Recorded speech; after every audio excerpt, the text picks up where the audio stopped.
Timeline view is good to visualize like a data with duration, like features, projects, tasks, and so on.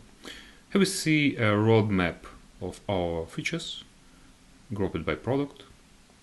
And what you can do in a timeline view. For any entity, like feature in this case, you can change like end date using drag and drop. Oops, sorry.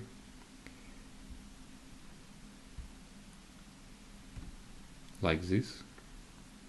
You can change start date as well, and you can move the whole feature, changing 2 dates at the same time.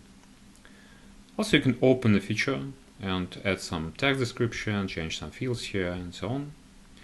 You can definitely delete the feature from here, and you can create a new feature, like put your mouse on empty space and just start drag and drop, and we can add new feature number 4. Here is it.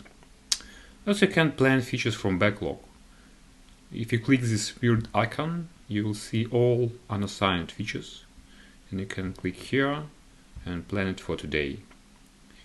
Well, it's not very handy, but you can do this like that. And now this feature is without a product, so let's maybe move it to product during AI.